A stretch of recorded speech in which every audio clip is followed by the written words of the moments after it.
Assalamualaikum warahmatullahi wabarakatuh.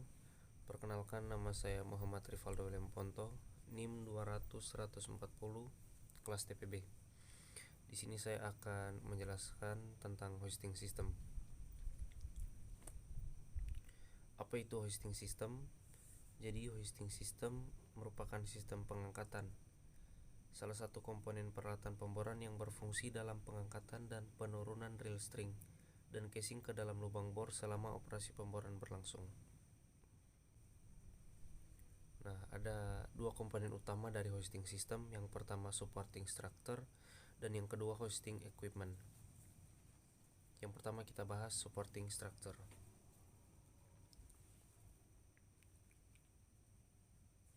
Nah, supporting structure ini ada tiga bagian. Yang pertama substructure, yang kedua lantai bor, dan yang ketiga menara pemboran.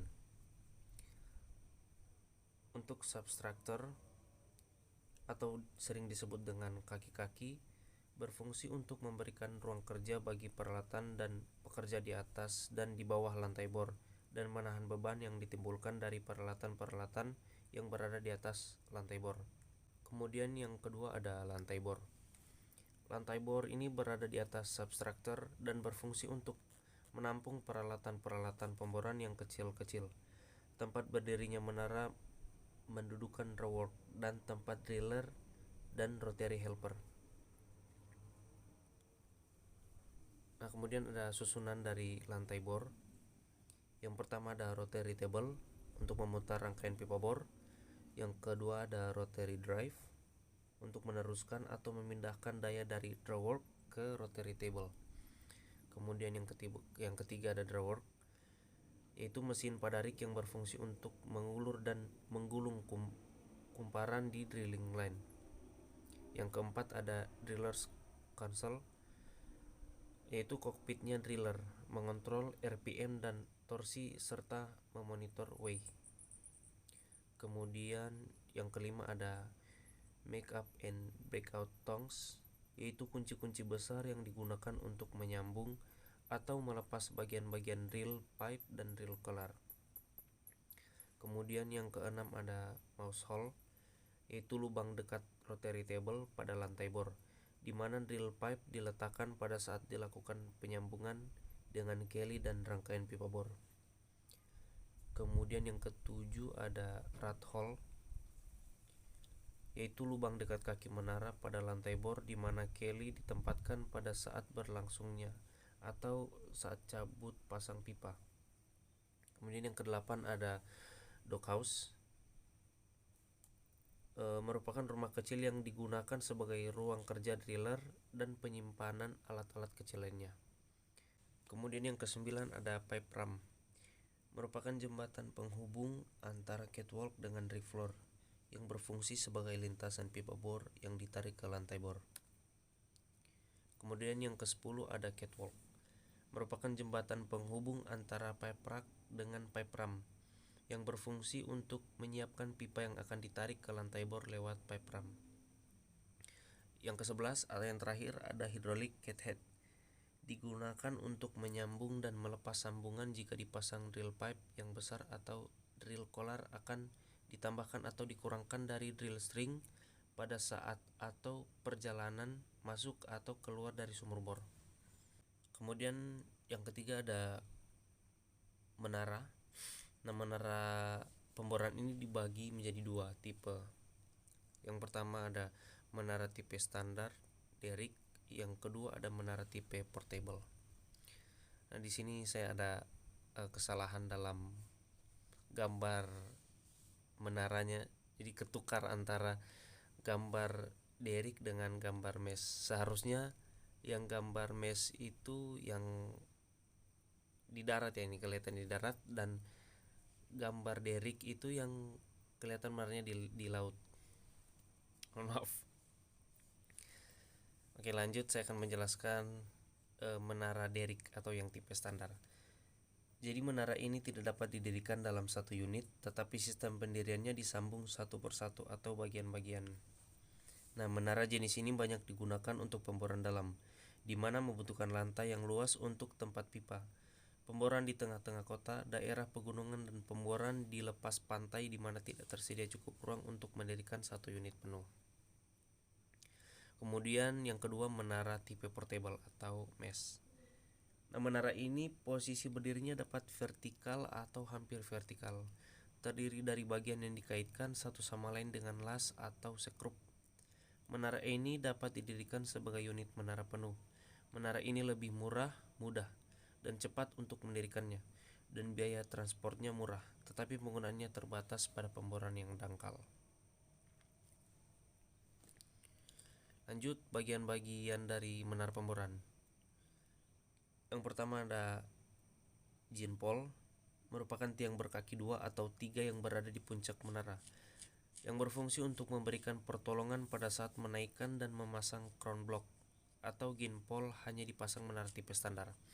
Yang kedua ada water table, yang merupakan lantai di puncak menara yang berfungsi untuk mengetahui bahwa menara sudah berdiri tegak. Yang ketiga ada cross bracing, yang berfungsi untuk menguatkan menara dan menara yang berbentuk K dan X. Kemudian yang keempat ada tiang menara, yang merupakan 4 tiang yang berbentuk menara, berbentuk segitiga sama kaki, dan berfungsi sebagai penahan terhadap semua beban vertikal di bawah menara dan beban horizontal. Kemudian yang kelima ada gate, merupakan sabuk menara yang berfungsi sebagai penguat menara. Dan yang terakhir, yang keenam ada monkey board, tempat kerja bagi para derrickman pada waktu cabut atau menurunkan rangkaian pipa bor, serta tempat menyandarkan bagian rangkaian pipa bor yang kebetulan sedang tidak digunakan. Nah, monkey board ini terletak di tengah-tengah ketinggian menara pemboran. Kru yang bekerja di monkey board disebut monkey man. Berikutnya kita akan membahas tentang hoisting equipment. Nah, jadi apa saja yang termasuk pada hoisting equipment ini? Yang pertama ada drawwork. Oke, apa itu drawwork? Jadi drawwork ini otak dari suatu unit pemboran. Nah, fungsi dari drawwork ini untuk meneruskan tenaga dari prime mover atau power system ke rangkaian pipa bor selama operasi pemboran berlangsung. Meneruskan tenaga dari prime mover ke rotary drive, meneruskan tenaga dari prime mover ke catheads untuk menyambung atau melepas bagian-bagian rangkaian pipa bor. Oke, komponen utama dari drawwork. Yang pertama ada revolving drum, merupakan suatu drum untuk menggulung drilling line.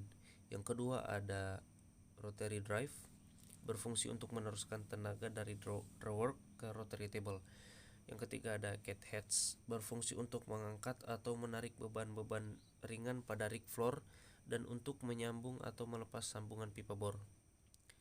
Yang terakhir, yang keempat ada braking system, berfungsi untuk memperlambat atau menghentikan gerakan drilling line.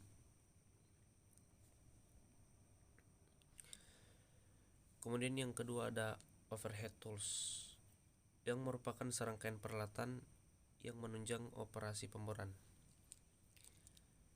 Nah, overhead tools ini terdiri dari 4. Yang pertama ada crown block, berupa kontrol pada puncak menara yang dihubungkan pada traveling blocks dengan menggunakan drilling line untuk meringankan beban pengangkatan berbagai peralatan pemboran.